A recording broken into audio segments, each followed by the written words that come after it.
খড়দা স্টেশনে ভাঙল রেলগেট ভেঙে বিপত্তি, স্টেশন রোডে তীব্র যানজট। খড়দা স্টেশনে ভাঙল রেলগেট ভেঙে বিপত্তি, স্টেশন রোডে তীব্র যানজট।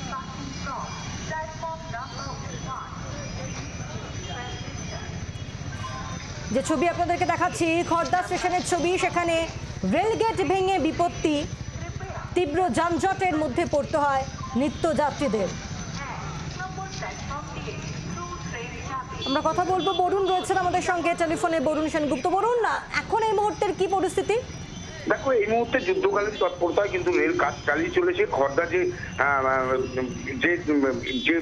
গাছ ভেঙেছিল, অর্থাৎ সেই যুদ্ধকালীন তৎপরতায় কিন্তু কাজ চালিয়ে চলেছে রেলের তরফ থেকে।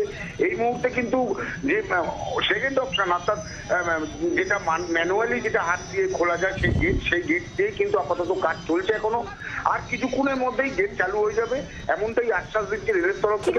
গেট চালু হয়ে ঘটলো বরুণ, একেবারে এই খড়দা অঞ্চলে দেখা যায় যে খড়দা 1 নম্বর এবং 4 নম্বরের দিকে যে গেট, সেই গেটে কিন্তু প্রচুর রাশ হয়, প্রচুর যানজট চলে। সেই সময় একটি গাড়ি এসে কিন্তু সোজা একদম দ্রুত গতিতে এসে সেই রেল গেটের মধ্যে ধাক্কা মারে এবং সেই রেল গেট ভেঙে যায়।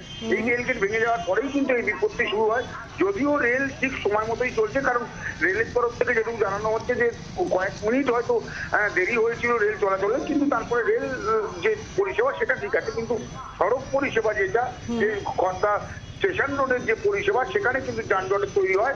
তখন ম্যানুয়ালি যে গেট, সেই গেট তারা তৈরি করে এবং সেই গেট দিয়ে কিন্তু আস্তে আস্তে লোক চলাচল করছে। কিছুক্ষণের মধ্যেই এই রেল গেটের যে পরিষেবা, সেটাই কিছুক্ষণের মধ্যেই চালু হবে। বাংলার আওয়াজ, বাঙালির আবেগ, জি 24 ঘন্টা।